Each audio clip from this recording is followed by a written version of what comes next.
Hello student, YouTube के हमारे इस चैनल में आप सभी लोगों का स्वागत है। और आज के इस वीडियो लेक्चर में हम लोग स्टडी करने वाले हैं विद्युत धारा इलेक्ट्रिक करंट के बारे में। तो आज हम लोग इलेक्ट्रिक करंट के बारे में स्टडी करेंगे, ठीक है। और उसके यूनिट यानी मात्रक के बारे में हम लोग पढ़ेंगे और इससे रिलेटेड कुछ बातों के बारे में चर्चा करेंगे, ठीक है ना। तो चलिए शुरू करते हैं। आज का हमारा टॉपिक क्या है? इलेक्ट्रिक करंट, ठीक है ना, विद्युत धारा, ठीक है। तो विद्युत धारा का नाम तो आपने सुना है, उसके डिफिनेशन के बारे में आप कुछ ना कुछ जानते होंगे, ठीक है ना। तो जैसे आप लोग वायर करंट का नाम वाटर करंट का नाम सुना होगा, एयर करंट का नाम सुना होगा, वायु धारा, वाटर धारा, जल धारा का नाम सुना हुआ है ना। तो जब जल बहता है तो उसके बहने को हम लोग जल धारा कहते हैं। जब हवा बहती है तो उसके बहने को हम लोग वायु धारा कहते हैं। उसी तरह से जब किसी चालक से होकर आवेश बहते हैं, यानी कि आवेश का प्रवाह होता है, तो उसको आवेश धारा या उसी को हम लोग क्या कहते हैं? विद्युत धारा। उसी को क्या कहते हैं? विद्युत धारा, ठीक है ना। तो आवेश प्रवाह को सिंपली हम जो है विद्युत धारा कहते हैं, ठीक है ना।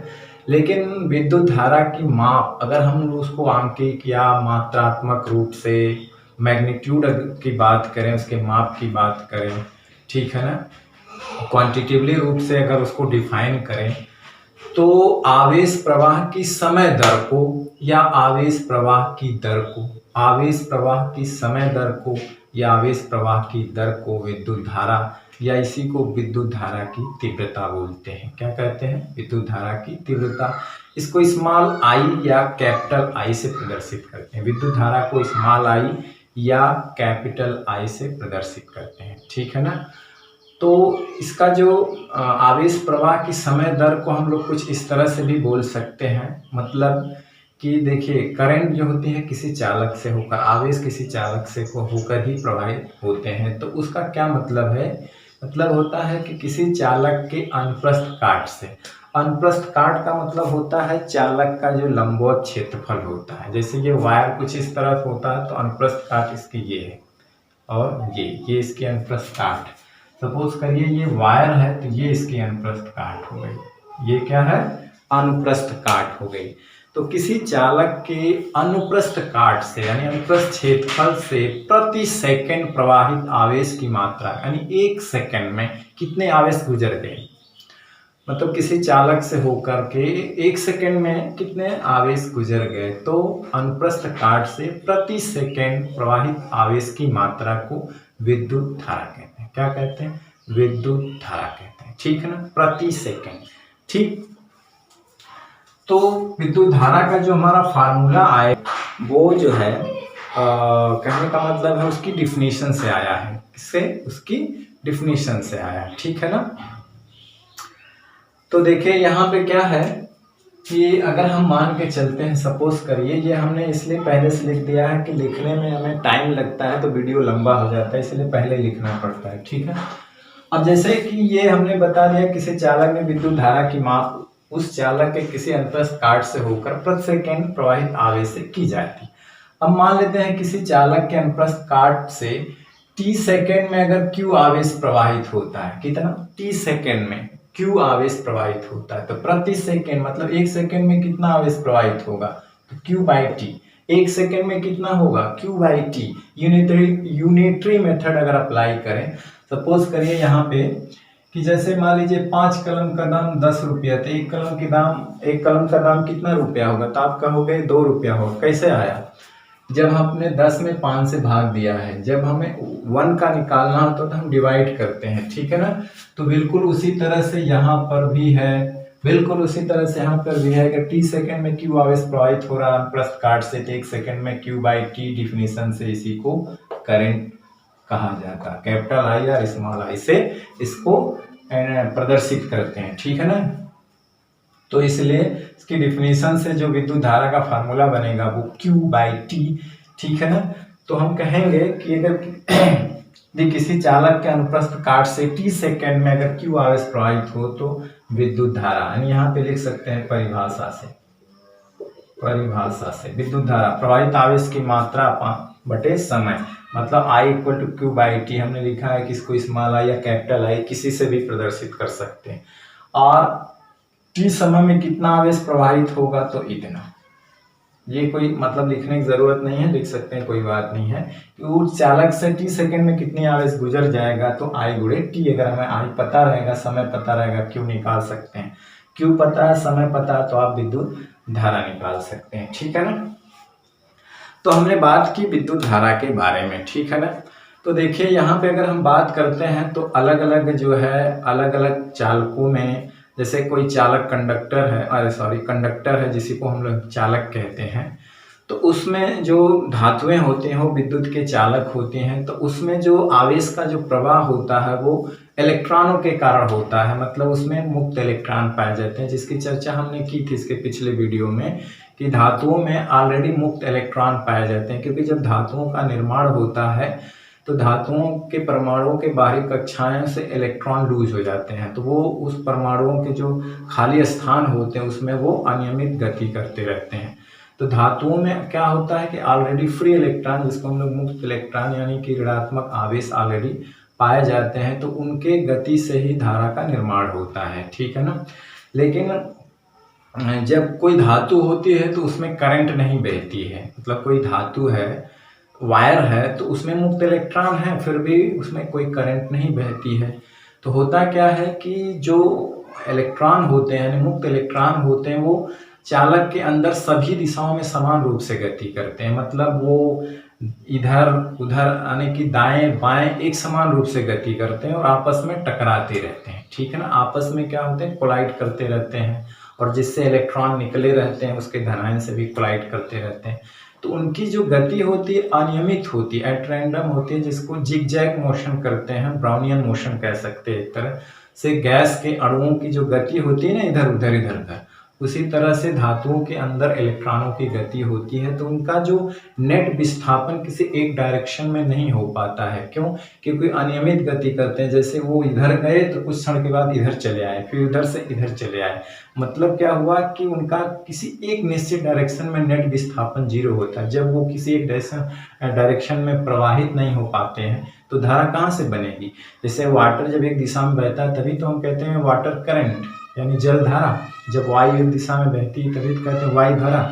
उसी तरह जब आवेश किसी एक डायरेक्शन में प्रवाहित होंगे तभी तो धारा का निर्माण करेंगे, तभी उसको विद्युत धारा बोलेंगे।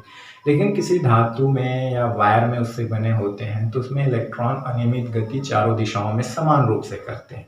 तो इसीलिए एक क्षण वो इस डायरेक्शन में गया, दूसरे क्षण इधर घूम गया, तो उनका नेट विस्थापन किसी एक डायरेक्शन में 0 हो गया। तो इस तरह से इसी वजह से किसी करंट वायर में कोई करंट नहीं फ्लो होती है, जबकि उसमें मुक्त इलेक्ट्रॉन होते हैं। लेकिन अगर हम उसी वायर को अगर हम बैटरी से जोड़ दें, बैटरी क्या करती है कि एक विभवांतर क्रिएट करती है। जैसा कि आपको कोई बल्ब जलाना होता है तो आप बैटरी से ही उसको कनेक्ट करते हैं, या घरों में कोई उपकरण चलाना होता है तो वो आप लाइट से, सोर्स से, एनर्जी जो सोर्स होता है उससे कनेक्ट करते हैं, ठीक है ना। तो जब वायर को हम बैटरी से कनेक्ट करते हैं तो बैटरी क्या करती है, वो विभवांतर क्रिएट करती है। उसमें 2 प्लेट होती है, एक पॉजिटिव प्लेट होती है, एक नेगेटिव प्लेट। पॉजिटिव प्लेट को हाई पोटेंशियल उच्च विभव और नेगेटिव प्लेट को निम्न विभव कहा जाता है। तो उच्च और हाई के बीच जब क्या होता, अंतर होता है, तो विभवांतर में जब अंतर होता है तो बिल्कुल उसी तरह से तब क्या होता है कि वायर में जो है आवेश का प्रवाह होने लगता है जब हम उसको बैटरी से जोड़ देते हैं। इसके बारे में हम डिटेल में आगे भी चर्चा करेंगे। तो बिल्कुल उसी तरह से जैसे कि पानी जो होता है वो हाई लेवल से लो लेवल क्यों बहता है ना, तो उसको लेवल में अंतर होना चाहिए ना। पानी बहने के लिए लेवल में क्या होना चाहिए, अंतर। जब पानी के बहने में लेवल में जो होगा अंतर होगा तभी पानी बहेगा, यानी कि ऊंचे से वो नीचे की ओर बहता है, नीचे यानी कि ऊंचाई से निम्न स्तर की ओर बहता है, तो लेवल में अंतर होता है। उसी तरह से ऊष्मा हमेशा ऊंचे ताप से निम्न ताप की ओर बहती है, तो वहाँ ताप में अंतर होता है, तापांतर होता है। उसी तरह हवा जो होती है उच्च दाब से निम्न दाब पर बहती है, यानी कि जब दबांतर होता है तभी हवा बहती है। क्या होता है, तभी हवा बहती है। तो उसी तरह से कि आवेश को चलाने के लिए विभवांतर क्रिएट किया जाता है जो बैटरी करती है। और बैटरी आवेश का क्रिएशन नहीं करती, आवेश बनाती नहीं, बल्कि आवेश को चलाने के लिए ऊर्जा देती रहती है। क्या करती, ऊर्जा। तो जब हम बैटरी से उस वायर को जोड़ देते हैं जिसमें मुक्त इलेक्ट्रॉन होते हैं, तो बैटरी क्या करती है, जो इलेक्ट्रॉन होते हैं उस पर फोर्स लगाती है। क्या करती है? फोर्स लगाती है। आप इस तरह से समझिए। अब जैसे ये वायर है और इसमें इलेक्ट्रॉन है, क्योंकि इसमें मुक्त बैटरी है, ठीक है ना। तो मुक्त इलेक्ट्रॉन इसमें चलते हैं, क्योंकि धनायन तो स्थिर होता है, वो चलता नहीं है, क्योंकि वो नाभिक से बंधा होता है दृढ़ता से।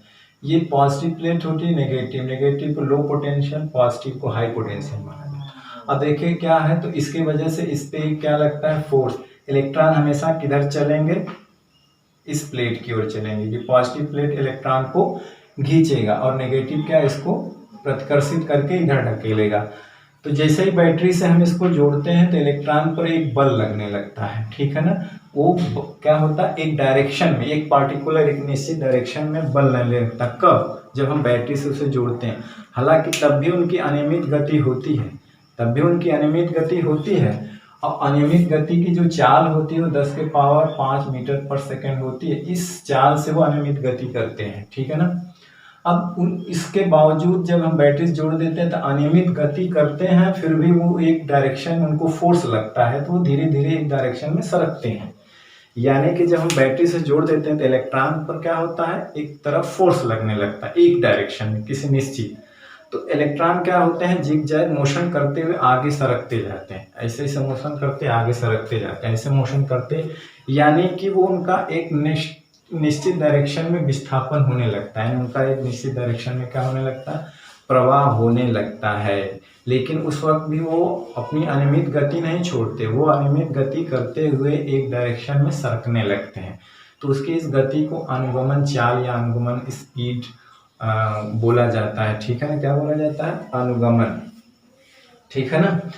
तो तब क्या होता है कि वो एक डायरेक्शन में फ्लो होने लगते हैं, चलने लगते हैं। तो हमने बोला ना कि आवेश के प्रवाह को ही विद्युत धारा कहा जाए। तब धारा का निर्माण होता है। यानी कि जब हम बैटरी से जोड़ते हैं तभी उसमें करंट बहती है। बैटरी से नहीं जोड़ते हैं तो करंट नहीं बहती। क्यों? क्योंकि इलेक्ट्रॉन अनियमित गति करते हैं, सभी दिशाओं में बराबर रूप से गति करते हैं। कभी इधर जाते हैं, दूसरे क्षण वापस लौट आते हैं, तो नेट विस्थापन हो ही नहीं पाता है। तो इसलिए किसी चालक में कोई धारा नहीं बहती। जब उसे हम बैटरी से जोड़ते हैं तभी बहती है, क्योंकि बैटरी क्या करती है कि उसमें एक फोर्स लगाती है, यानी विभवांतर क्रिएट करती है। और देखिए यहाँ पे बैटरी का प्लस सिरा, नेगेटिव सिरा, तो प्लस इलेक्ट्रॉन को इधर खींचता है, तो जितने भी इलेक्ट्रॉन होते हैं सब इधर चलने लगते हैं, अनियमित गति करते हुए सरकने लगते हैं। तो इस तरह से इलेक्ट्रॉनों का एक दिशा में फ्लो हो जाता है, तो हम कहते हैं कि धारा बहना शुरू हो जाती है, ठीक है ना। तो बैटरी लगाने के बाद ही ऐसा होता है, ठीक। तो ये कुछ थी बेसिक बातें। अब आ जाइए, हम लोग कहते हैं विद्युत धारा का मात्रक। तो देखिए विद्युत धारा का मात्रक कैसे मिलेगा। हाँ, जो एक चीज़ और है कि जो इनके सरकने की स्पीड होती है वो बहुत कम होती है, ये होती है। हायर क्लास में हम डिटेल में बात करेंगे, जस्ट अभी हम लोग विभवांतर पढ़ेंगे तो भी इस पे हम लोग बात कर लेंगे, ठीक। इस स्पीड से धीरे धीरे सरकता है, ठीक। अब आइए विद्युत धारा का मात्रक की बात करें। तो विद्युत धारा का जो एसआई मात्रक होता है, अभी हमने धारा की बात करी तो Q/T, तो इसका मात्रक कूलाम होता है, इसका मात्रक सेकेंड होता है। तो मात्रक क्या हो जाएंगे? कूलाम पर सेकेंड। विद्युत धारा का एसआई मात्रक कूलाम पर सेकेंड, जो इसको एम्पियर भी बोला जाता है। एम्पियर क्यों बोला जाता है कि विद्युत धारा पे एम्पियर, आंद्रे एम्पियर नामक जो फ्रेंच वैज्ञानिक थे, ज़्यादा मतलब इस पे काम किए थे, तो इसीलिए उनके सम्मान में कूलाम पर सेकेंड को, यानी कि धारा के मात्रक को एम्पियर भी बोला जाता है। क्या बोला जाता है? एम्पियर, ठीक है ना। तो इनको एम्पियर भी बोला जाता है, ठीक। तो विद्युत धारा का एसआई मात्रक कूलाम पर सेकेंड होता है, जिसे फ्रेंच भौतिक वैज्ञानिक आंद्रे एम्पियर के सम्मान में एम्पियर कहते हैं, जो एक मूल राशि, आप जानते हैं ना, आप पढ़ेंगे, अगर नहीं पढ़े होंगे 9th में पढ़े होंगे कि एम्पियर 7 मूल राशियां हैं, जिसमें एम्पियर भी जो है एक मूल मात्रक है। एक तरह से सॉरी, एम्पियर जो है वो मूल राशि नहीं है, विद्युत धारा मूल राशि है, एम्पियर मूल मात्रक, ठीक है ना। और विद्युत धारा क्या है? वो मूल राशि होते हैं। इसे कैपिटल ए से लिखते हैं। अगर 60 में लिखेंगे तो कैपिटल ए से लिखेंगे, लेकिन अगर एम्पियर हम पूरा नाम लिखेंगे एम्पियर, तो कभी भी पहला अक्षर कैपिटल से नहीं लिखेंगे, स्मॉल से लिखा जाता है। अगर वो किसी वैज्ञानिक के नाम पे हो, अगर मात्रा किसी वैज्ञानिक के नाम पे है तो अगर उसका हम पूरा नाम लिखेंगे तो स्मॉल लेटर से। जैसे देखिए बल का मात्रक न्यूटन होता है, तो हम एक अक्षर यूज करेंगे तो कैपिटल यूज करते हैं, लेकिन जब हम पूरा नाम लिखते हैं न्यूटन तो स्मॉल लेटर से शुरू करते हैं, ना कि कैपिटल से। हाँ, कैपिटल से लिखेंगे कब? जब वो किसी वैज्ञानिक के नाम पे ना होगा, जब वो किसी वैज्ञानिक के नाम पर नहीं होगा, ठीक है ना। तो अंग्रेजी में पूरा नाम एम्पियर लिखते हैं, ठीक है ना, स्मॉल लेटर से शुरू। इसके छोटे मात्रक जो होते हैं वो मिली एम्पियर हैं और माइक्रो एम्पियर हैं। तो एक माइक्रो एम्पियर में 10⁻⁻6 एम्पियर और एक मिली एम्पियर में 10⁻³ एम्पियर होता है, ठीक है। ये है मात्रक। अब हम इसकी बात कर लेते हैं कि एक एम्पियर को डिफाइन कैसे करेंगे। तो एक एम्पियर को डिफाइन करने के लिए क्या करना है, फार्मूला आप जानते हैं कि Q/T, I बराबर Q/T होता है, ठीक है ना। I बराबर क्या होता है? I बराबर होता है Q/T।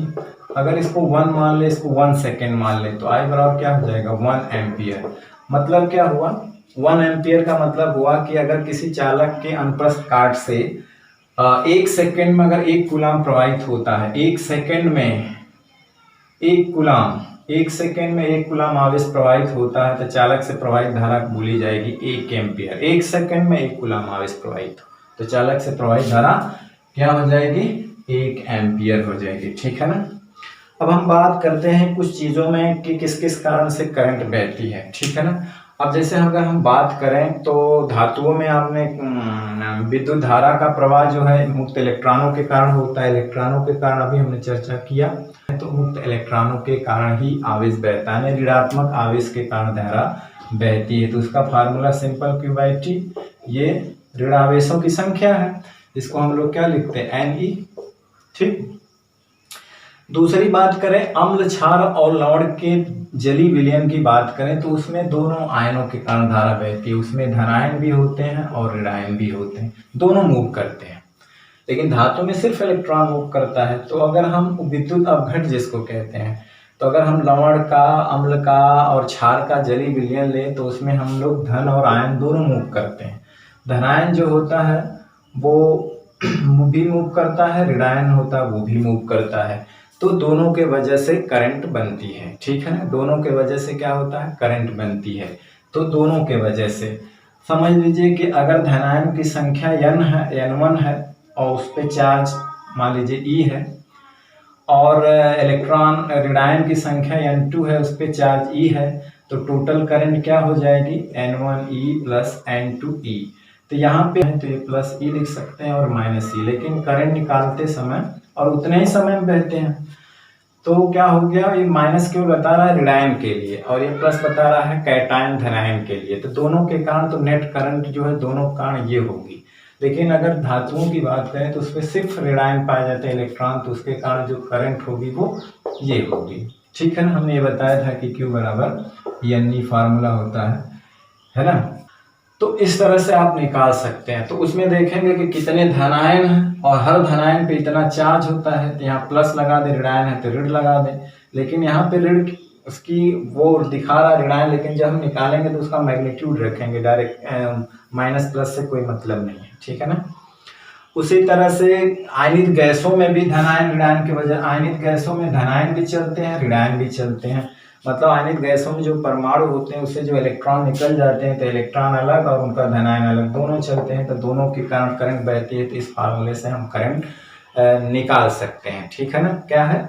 निकाल सकते हैं। तो हमने देखा धातुओं में मुक्त इलेक्ट्रॉनों के कारण, अम्ल क्षार लवणों के जलीय विलयन में जो धनात्मक ऋणात्मक दोनों के कारण, आयनित गैसों में भी दोनों के कारण होता है।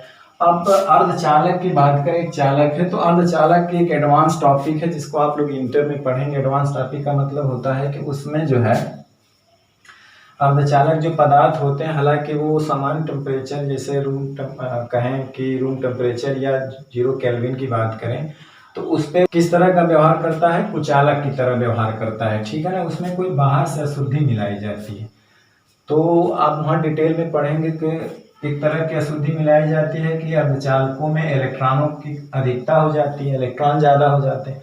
एक टाइप की अशुद्धि मिलाई जाएगी कि वहाँ धनायनों तो धनायन की जगह वहाँ होल पाए जाते हैं, जिसको हम लोग कोटर कहते हैं, या इसी को रिक्तिका कहते हैं। क्या कहते हैं? रिक्तिका, या होल कोटर या रिक्तिका, ठीक है ना, जो धन आवेश की तरह व्यवहार, ये इलेक्ट्रॉन की कमी प्रदर्शित करता है। तो उनमें जो है उसमें जो धारा बहती है या तो इलेक्ट्रॉन के कारण बहेगी या तो होल के कारण बहेगी, या तो इलेक्ट्रॉन, दोनों के कारण, या तो इलेक्ट्रॉन के कारण या तो होल के कारण, किसी एक कारण के बहेगी। तो हम अर्धचालक किस टाइप का बनाएंगे? हम एक टाइप का बनाएंगे जिसमें इलेक्ट्रॉन केवल गति करें, एक टाइप का भी बना सकते हैं जिसमें होल यानी रिक्तिका यानी इलेक्ट्रॉनों की जहाँ कमी होती है वो गति करे। तो उसमें किसी भी एक की गति के कारण होता है, ठीक है ना। अब बात कर लेते हैं हम लोग इसकी डायरेक्शन के बारे में। तो देखिए, जो इसकी डायरेक्शन है, कन्वेंशनल जो रूल है, जो परंपरागत दिशा होती है धारा की जो परंपरागत दिशा होती है, विद्युत धारा की जो दिशा, विद्युत धारा की दिशा, तो परंपरागत ढंग से विद्युत धारा की जो दिशा मानी जाती है वो इलेक्ट्रॉन के चलने की दिशा ऋणात्मक आवेश के चलने की विपरीत दिशा में मानी जाती है। यानी कि अगर मान लीजिए इलेक्ट्रॉन के चलने की दिशा इधर है तो धारा की दिशा इधर होगी, धारा की दिशा, ठीक है ना। और धारा की दिशा हमेशा धन आयन के चलने की दिशा में माने जाए। सपोज करिए अगर धन आयन इधर चलता है तो धारा की दिशा भी इधर ही होगी, धारा की दिशा भी क्या होगी? इधर ही होगी। तो कहने का मतलब है कि जो हम लोग धारा की दिशा लेते हैं वो इलेक्ट्रॉन नेगेटिव यानी कि ऋणात्मक आवेश के चलने के विपरीत दिशा में लेते हैं। यानी कि ये मान के चलिए कि धन आयन जिधर मोशन करता है वो धारा की दिशा होती है। तो धारा की दिशा धन आयन की दिशा में तथा इलेक्ट्रॉनों के चलने के विपरीत दिशा में मानी जाती है। परंपरागत ये रूल है, कन्वेंशन रूल है कि धारा की दिशा इलेक्ट्रॉन के चलने की दिशा के विपरीत तथा धन आयन के चलने की दिशा में मानी जाती है। तो इतना चीजें आप लिख सकते हैं, ठीक है ना। धारा की दिशा कोई पूछे तो धन आयन की दिशा में होती है तथा इलेक्ट्रॉन के यानी ऋणायन के चलने के विपरीत दिशा में होती है, ठीक। तो आज हम लोगों ने विद्युत धारा के बारे में डिटेल में चर्चा की। विद्युत धारा की डिफिनीशन, उसकी माप, उसका मात्रक, उसकी दिशा, और धातुओं में मुक्त इलेक्ट्रॉन के कारण धारा बहती है, अम्ल क्षार लवण के जली विलयन में जो धन आयन ऋणायन दोनों के कारण बहती है, आयनिक गैसों में धन आयन ऋणायन दोनों के कारण बहती है, अर्धचालक में या तो इलेक्ट्रॉन के कारण या तो होल किसी एक के कारण बहती है, ठीक है ना। और हमने ये भी बताया कि कोई चालक तार है, वायर है, तो उसमें इलेक्ट्रॉन तो पाए जाते हैं लेकिन करंट क्यों नहीं बहती है, तो उसको करंट बहाने के लिए हम लोग क्या लगाते हैं? बैटरी लगानी पड़ती है, ठीक। तो चलिए आज का वीडियो लेक्चर हम यहीं समाप्त करते हैं। नेक्स्ट वीडियो लेक्चर में नेक्स्ट टॉपिक के साथ फिर मिलते हैं। तब तक पढ़ाई करते रहिए, पढ़ते रहिए। All the very best. Thank you very much.